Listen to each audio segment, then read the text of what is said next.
Morning Babli, हर्ष, कार्तिकेय ओझा।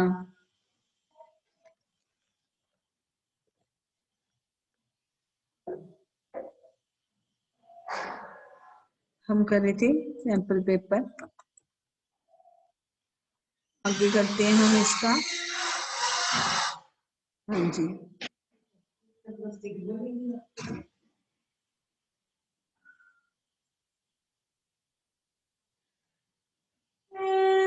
आगे करते हैं हम इसका व्याकरण।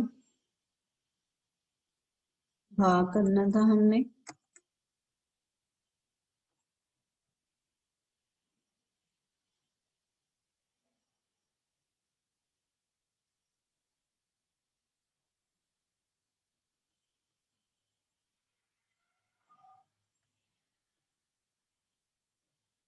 हाँ जी,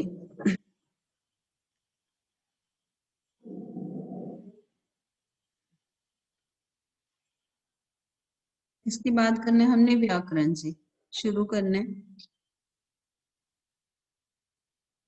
इसका व्याकरण पाठ जो है भाग 2 वो शुरू करना है। ये मैंने बताया था आपको, ये 16 नंबर का आएगा।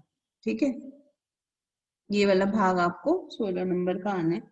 और इसमें हर प्रश्न, हर भाग में से 4 प्रश्न पूछे जाएंगे। ठीक है, जैसे पहले आपका है वाक्य भेद, तो वाक्य भेद के इसमें कितने प्रश्न है? Yes class, please don't disturb. हाँ जी, इसमें जो वाक्य भेद है उसके 4 प्रश्न पूछे जाएंगे। ठीक है, और फिर उसके बाद है अगला प्रश्न है वाच्य का। वाच्य में भी 4 प्रश्न पूछे जाएंगे। और इसमें ये होगा कि वाच्य में आपको विकल्प दिए जाएंगे। उन विकल्पों में से आपने सही उत्तर बताना है। ठीक है, तो विकल्प के साथ आपको प्रश्न पूछा जाएगा और विकल्प में से ही आपने जो है सही उत्तर ढूंढना है। हर प्रश्न में 4 विकल्प दिए जाएंगे। इसी तरह से फिर ये हो गया वाच्य। वाच्य के बाद अगला प्रश्न है आपको जो है पद परिचय का। पद परिचय में भी 4 प्रश्न पूछे जाएंगे, उसमें भी विकल्प होंगे। लास्ट प्रश्न इसमें आएगा रस का। रस के भी 4 प्रश्न है और उन चारों में से विकल्प सहित प्रश्न पूछे जाएंगे। तो आपका पेपर है जो सारा इसमें है विकल्प सहित आएगा, व्याकरण पूरा। तो ये 4 प्रश्न, 4 चीजें हैं, वाक्य भेद, वाच्य, पद परिचय और रस। 4 चीजें हैं तो 4-4 नंबर की हैं, तो ये आपके बन गए 16 नंबर। ठीक है, अब हम शुरू करते हैं व्याकरण का भाग। व्याकरण में आपके पास, हमारे पास है पहला है कि हर्षिता बहुत विनम्र और सर्वत्र सम्मान प्राप्त करती है। ये मैंने आपको कल बताया था। रचना के आधार पर वाक्य भेद बताना है कि ये वाक्य का कौन सा भेद है, सरल है, मिश्र है, संयुक्त है, साधारण वाक्य। इन चारों में से कौन सा है? ठीक है, कल मैंने बताया था बबली, ये कौन सा वाक्य है? हर्षिता बहुत विनम्र और सर्वत्र सम्मान प्राप्त करती है। कौन सा वाक्य है ये? संयुक्त। संयुक्त। संयुक्त की एक पहचान है कि संयुक्त में हमेशा हम क्या लगाते हैं? और। ठीक है, और लगाती है। तो ज्यादातर इसमें 2 वाक्य जुड़े होते हैं। संयुक्त में कितने वाक्य जुड़े होते हैं? 2 वाक्य। तो दोनों वाक्यों को जो जोड़ता है कनेक्टर्स, जिसको आप बोलते हो एंड। ठीक है, और इसमें होता है तथा और अथवा, ये होते हैं ना। तो ये सारे क्या बन जाएंगे आपके कनेक्टर्स, जिसमें होते हैं जब 2 वाक्य जुड़े होते हैं योजकों के साथ, तो वो वाक्य कौन सा होता है? संयुक्त वाक्य। तो इसका आंसर क्या है? संयुक्त वाक्य। ठीक है, अगला है निम्नलिखित में मिश्र वाक्य कौन सा है? मिश्र वाक्य मैंने बताया था कि मिश्र वाक्य क्या होता है, पहले हमें पता होना चाहिए ना मिश्र वाक्य क्या है। तो किसी को पता है आप में से मिश्र वाक्य किसे कहते हैं? मिश्र वाक्य होता है कि जब 2 से ज्यादा वाक्य जुड़े होते हैं, उसे हम कहते हैं किरण, ये पढ़े। मिश्र वाक्य होते हैं कि जब 2 से ज्यादा वाक्य जुड़े होते हैं। ठीक है, मैंने एक वृद्ध की सहायता की। जो विद्यार्थी परिश्रमी होता है वह अवश्य सफल होता है। अध्यापिका ने अवनी की प्रशंसा की तथा उसका उत्साह बढ़ाया। नवाब साहब ने संगति के लिए उत्साह नहीं दिखाया। तो इसमें दो वाक्य जुड़े हुए हैं, ठीक है। तो दो वाक्य कौन से हैं? अध्यापिका ने अवनी की प्रशंसा भी की और उसका उत्साह बढ़ाया, तथा उसका उत्साह बढ़ाया। तो यहाँ पर आएगा थर्ड, अध्यापिका ने अवनी की प्रशंसा की और उसका उत्साह बढ़ाया, ठीक है। अगला है, प्रेयश बाजार गया, वहां से सेब लाया। इस वाक्य का संयुक्त में रूपांतरण होगा, इसका संयुक्त कौन सा बनेगा? अब आप बताइए कार्तिकेय, कौन सा बनेगा इसका संयुक्त? मैंने अभी समझाया। कार्तिकेय, हाँ जी बबली आप बोलो, बताइए। प्रेयश बाजार गया पहला। गया और वहां से सेब लाया, बिल्कुल सही, ठीक है। तो ये हो गया आपका संयुक्त वाक्य। अब मैंने आपको संयुक्त की पहचान इसीलिए बताई है कि साथ साथ आपकी प्रैक्टिस भी होगी और आपको परिभाषा भी पता चलेगी। संयुक्त वाक्य में दो वाक्य जो है योजकों से जुड़े होते हैं, और जो सरल वाक्य होता है उसमें एक ही काम होता है, उसमें सिर्फ एक ही काम होता है, ठीक है। उसमें ज्यादा काम जो काम है वो एक से ज्यादा नहीं होते, ठीक है। हाँ जी, फिर है अगला, फोर्थ पढ़ते हैं। जो वीर होते हैं वे रणभूमि में अपनी वीरता का प्रदर्शन करते हैं। रेखांकित उपवाक्य का भेद बताइए। अब उपवाक्य क्या होता है? उपवाक्य शायद आपको याद होगा, मैंने समझाया था कि जो एक संज्ञा उपवाक्य होता है, एक जो होता है संज्ञा उपवाक्य, संज्ञा और सर्वनाम उपवाक्य दोनों संज्ञा उपवाक्य में आती है, ठीक है। और मैंने बताया था एक आपको विशेषण उपवाक्य, ठीक है, और एक क्रिया विशेषण उपवाक्य। तो संज्ञा उपवाक्य क्या होता है? जो संज्ञा के स्थान पर यूज होता है, जब सर्वनाम के स्थान पर जो है प्रयोग होता है। अब इसमें है कि जो वीर होते हैं वे रणभूमि में अपनी वीरता प्रदर्शन करते हैं। तो संज्ञा के ऊपर आश्रित वाक्य है, सर्वनाम आश्रित वाक्य है, क्रिया विशेषण आश्रित वाक्य है, विशेषण आश्रित वाक्य है। इसमें से हमने बताना है। इसमें यह है कि जो वीर होते हैं, जो वीर होते हैं वो कौन से हैं? जो वीर होते हैं क्या हो गया यहाँ पर? संज्ञा, ठीक है। तो वे रणभूमि में, इसके ऊपर ये जो है संज्ञा है, ये भी संज्ञा है, ये भी संज्ञा है। तो दोनों जो है इसके ऊपर आश्रित है, चाहे वो सर्वनाम हो चाहे वो संज्ञा हो, तो दोनों को हम किसका नाम देंगे? संज्ञा आश्रित उपवाक्य का। किसका नाम देंगे? संज्ञा आश्रित उपवाक्य, ठीक है। चाहे संज्ञा सर्वनाम दोनों है, लेकिन दोनों किस में आएंगे? संज्ञा उपवाक्य में। ये मैं चैप्टर आपको दोबारा से भी कराऊंगी उपवाक्य वाला, लेकिन इसमें यह है कि यहाँ पर भी संज्ञा है और ये भी संज्ञा है, मतलब वीर है संज्ञा है, और ये क्या है? वे वे क्या आ गया? सर्वनाम हो गया। तो संज्ञा और सर्वनाम जिसमें दोनों होते हैं उन दोनों को हम क्या कहते हैं? संज्ञा आश्रित उपवाक्य, ठीक है। अगला देखते हैं। इसके बाद निम्नलिखित में सरल वाक्य बताइए। सरल वाक्य कौन सा है? प्रातःकाल हुआ और सूरज की किरणें चमक उठी। इसमें और लगा है तो ये तो होगा नहीं, ठीक है, इसको तो हम क्रॉस करते हैं। प्रातःकाल हुआ सूरज की किरणें चमक उठी, इसमें कॉमा लगा करके दो वाक्य बन गए, ये भी नहीं होगा, ठीक है, इसको भी हम क्रॉस करेंगे, ये भी नहीं हो सकता, ठीक है, ये भी क्रॉस है। फिर प्रातःकाल होते ही सूरज की किरणें चमक उठी, और इसमें लगा है जैसे, जैसे ही प्रातःकाल हुआ सूरज की किरणें चमक उठी। इसमें क्या है?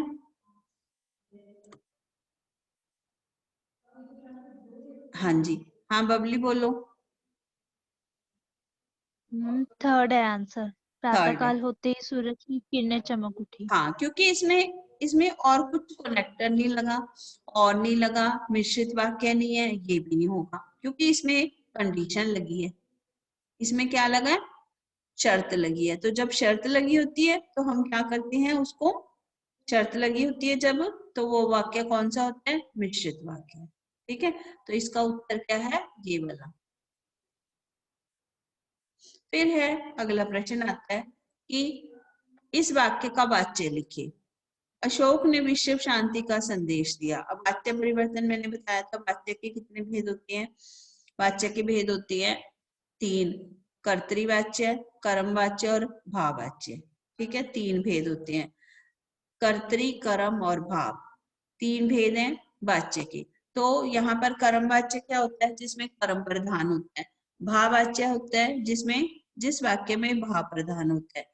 कर्तृवाच्य होता है जिस वाक्य में कर्ता प्रधान होता है। तो जिसमें कर्ता प्रधान होगा कर्तृवाच्य, जिसमें कर्म प्रधान होगा कर्मवाच्य, और जिसमें भाव प्रधान होगा वो क्या होगा? भाववाच्य। अशोक ने विश्व शांति का संदेश दिया, तो यहाँ पर अशोक क्या है? प्रधान है।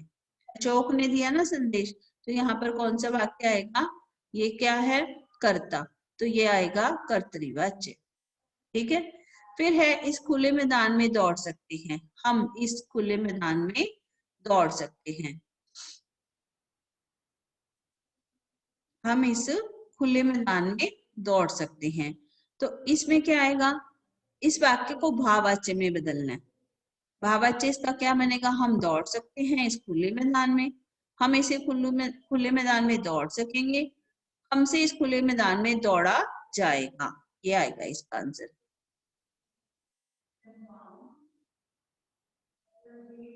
हमसे इस खुले मैदान में दौड़ा जा सकता है, ये 4th। कौन सा आंसर आएगा इसका? 4th। भाववाच्य में प्रधान होता है भाव। हमसे इस खुले मैदान में दौड़ा जा सकता है, हम इस खुले मैदान में दौड़ सकते हैं, इसका भाववाच्य बनेगा हमसे। भाववाच्य में हमेशा क्या लगा होता है? ध्यान रखना, एक पहचान है से। ठीक है, और कभी कभी इसमें द्वारा भी लग जाता है, लेकिन हम भाववाच्य हमेशा से लगाकर बनाएंगे। हमसे इस खुले मैदान में दौड़ा जा सकता है। फिर अगला है सुमन जल्दी नहीं उठती। प्रस्तुत वाक्य को भाववाच्य में बदलिए। तो इसमें मैंने सिंपल से आपको तरीका बता दिया कि इसमें से लगा होगा, तो से लगा होगा तो हर्ष क्या बनेगा इसका? भाववाच्य। बताइए हर्ष। Yes ma'am. हाँ जी, बताओ इसका भाववाच्य क्या बनेगा? सुमन जल्दी नहीं उठ सकती, इसका इसका भाववाच्य में क्या लगाते हैं हम? मैंने अभी बताया आपको, भाववाच्य में क्या लगाते हैं?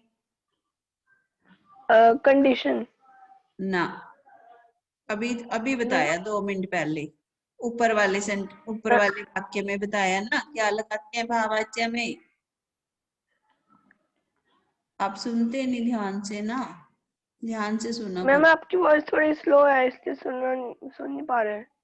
सबको तो सुन रही है, आपको क्यों नहीं सुन रही? मैम यहाँ पे म्यूजिक चल रहा है ना साइड में, इसलिए। हाँ जी, क्या नाम है, बताओ भाई। और सोनाली, आपको पता है क्या होता है भाववाच्य में, क्या लगता है?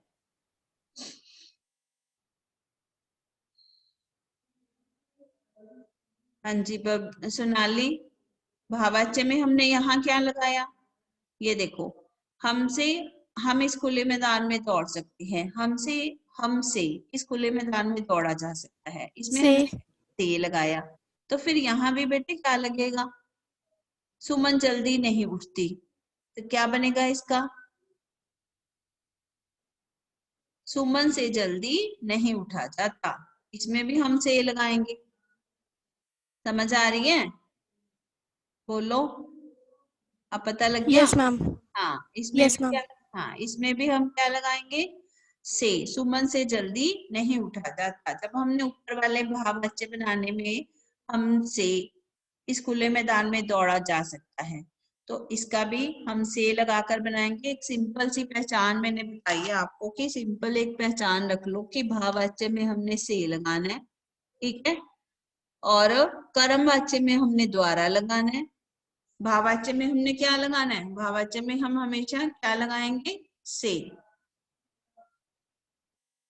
से, भाववाच्य में हमने हमेशा से लगाना है। ठीक है, अगला है, अगला देखते हैं। कर ये है कि निम्नलिखित वाक्यों में से कर्तृवाच्य वाला वाक्य छांटिए। अब कर्तृवाच्य में क्या होता है, मैंने आपको बताया कर्तृवाच्य में कौन प्रधान होता है। हाँ बबली बोलो, कर्तरी में कौन प्रधान होता है। कर्ता। कर्ता। कर्तरी में कौन प्रधान होता है, कर्ता। अब देखो अरविंद द्वारा कल पत्र लिखा जाएगा, ये तो हो नहीं सकता। क्यों नहीं हो सकता, कोई बताएगा रीजन क्यों नहीं हो सकता। द्वारा किस में लगता है, दीक्षांत द्वारा किस में लगता है।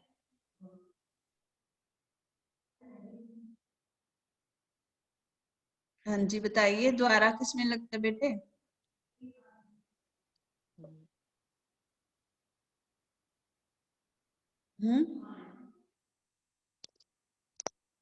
पता नहीं।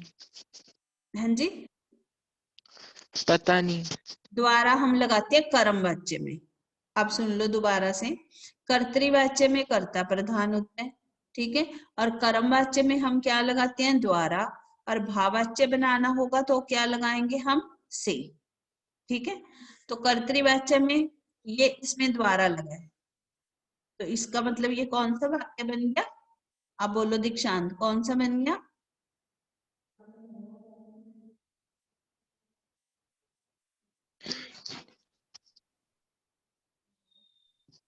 कृत्यवाच्य। हाँ कर्तृवाच्य, क्या बोलते हैं इसको, कर्तृवाच्य, बिल्कुल ठीक है।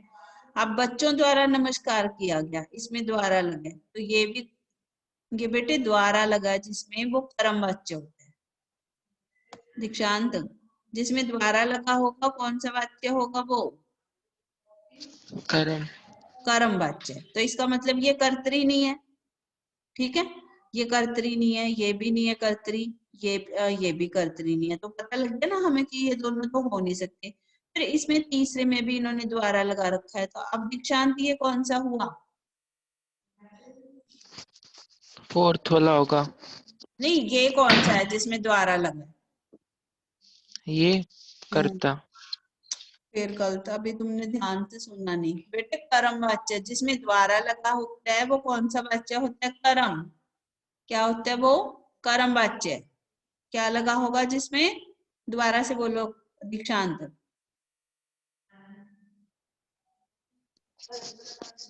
कर्म वाच्य। कर्म, जिसमें द्वारा लगा है वो कौन सा वाच्य है, कर्म वाच्य। हर्ष कर्म। बताओ, जिसमें द्वारा लगा वो कौन सा वाच्य है।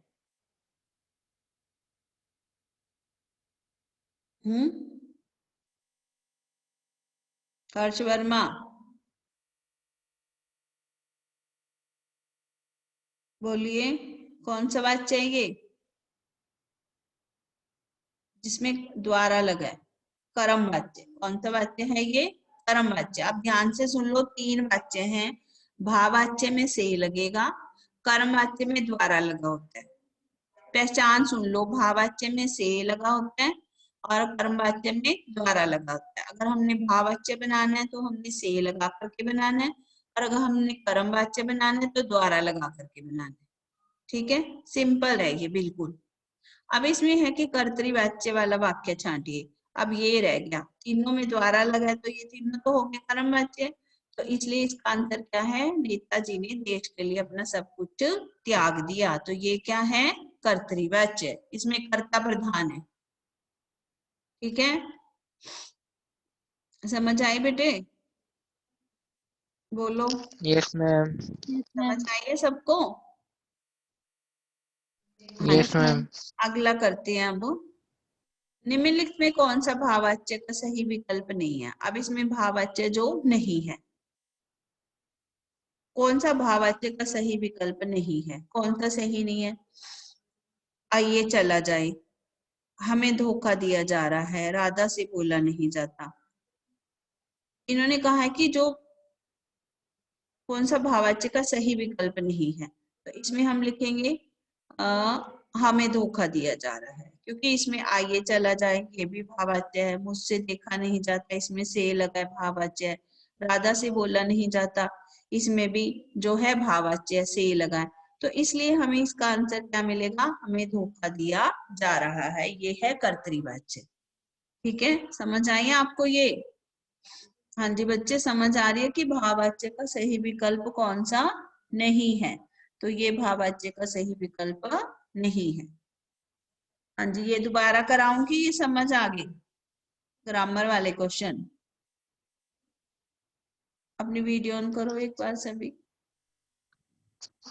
सभी बताइए, वीडियो ऑन करके बताइए कि आपको समझ आ गया। सभी बच्चे वीडियो ऑन करके बताओ, समझ आया आपको? हाँ जी बोलिए, समझ आया? यस मैम, समझ आया। हर्ष, सोनाली, हर्ष, दीक्षांत, समझ आ रहा है? Yes ma'am. चलिए आगे करें। चलिए यस मैम। ठीक है, आगे करते हैं अगला प्रश्न। अगला प्रश्न है कि रेखांकित पदों का परिचय दीजिए। रेखांकित पद का परिचय दीजिए। पद का परिचय देना क्या होता है? क्या होता है सोनाली? पद का परिचय देना, इसका क्या मतलब है? पद का परिचय देना।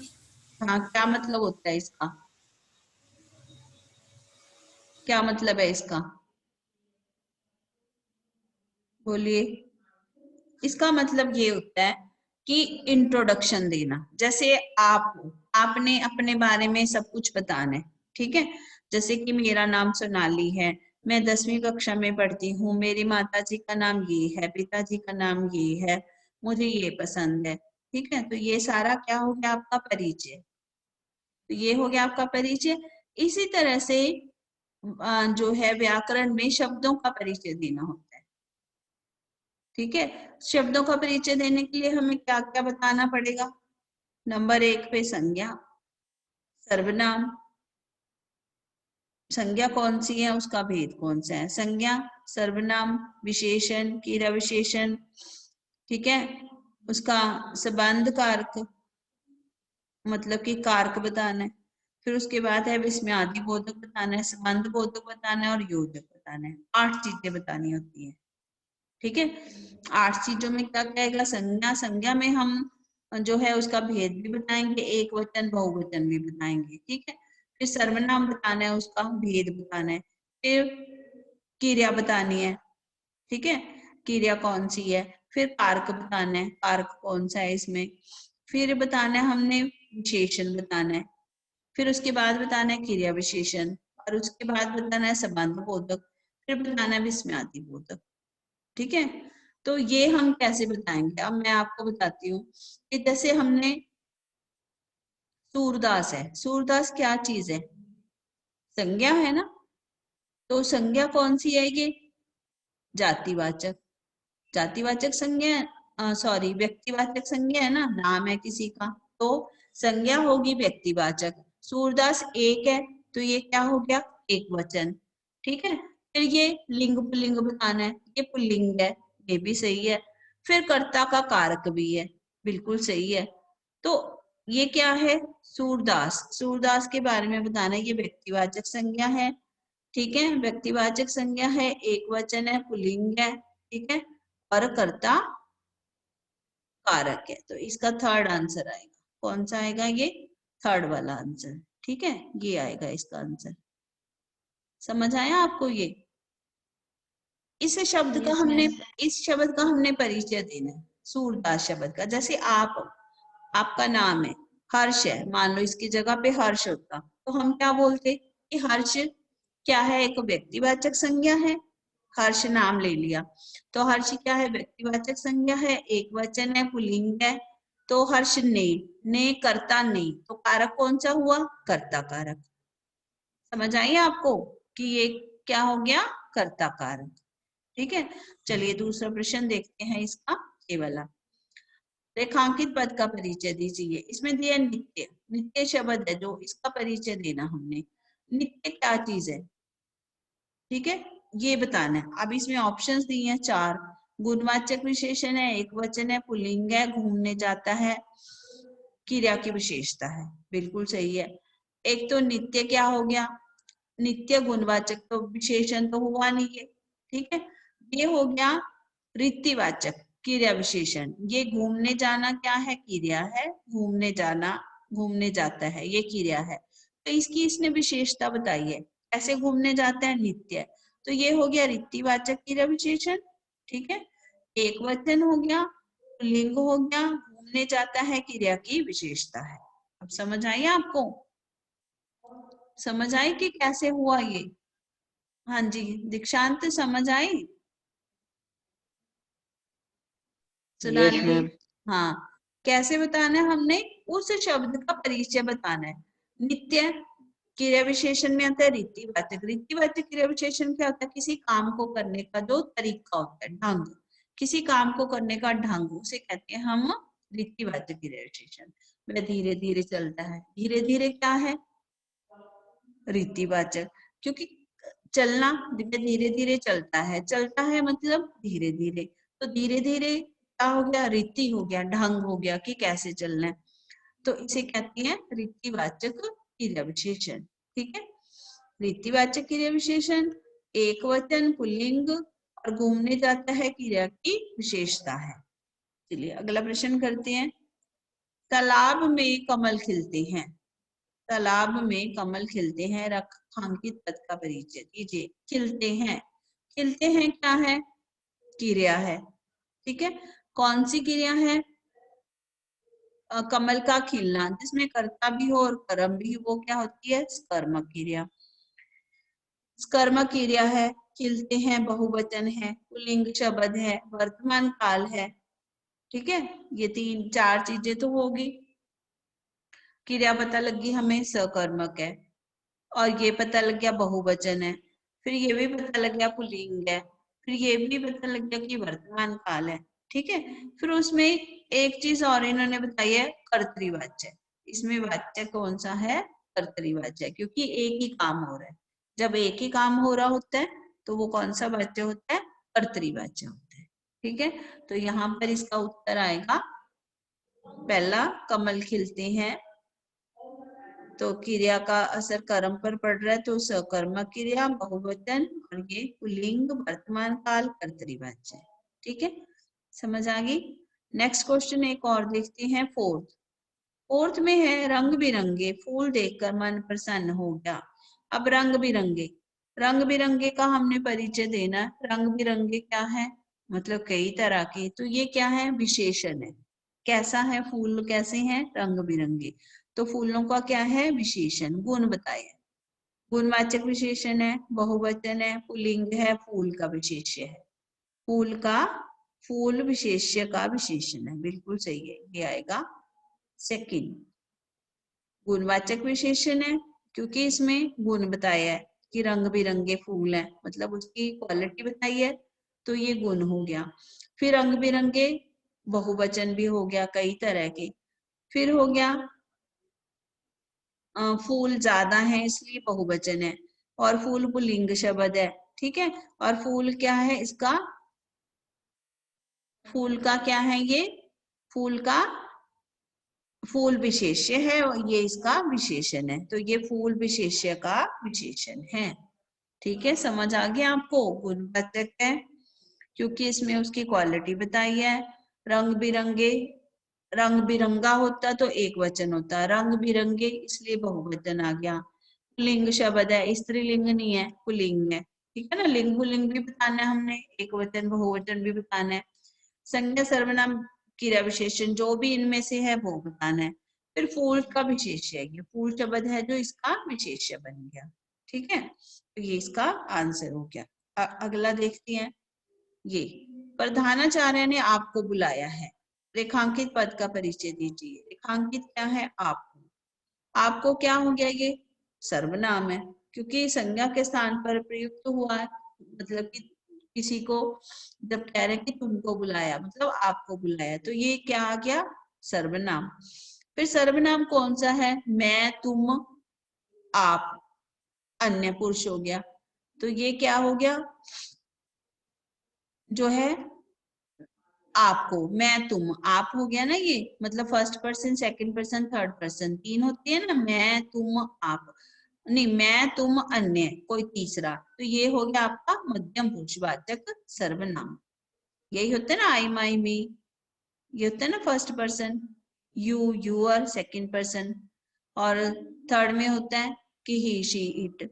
तो यहाँ पर क्या हो गया, मध्यम पुरुष आ गया। मध्यम पुरुष में आ गया आप, मैं और आप, और अन्य तीसरा होता है। तो आप क्या हो गया, मध्यम पुरुषवाचक सर्वनाम। फिर ये हो गया बधाचार्य ने आपको बुलाया है, ये स्त्रीलिंग या पुल्लिंग दोनों में से कोई भी हो सकता है, ठीक है, ये स्त्रीलिंग और पुल्लिंग।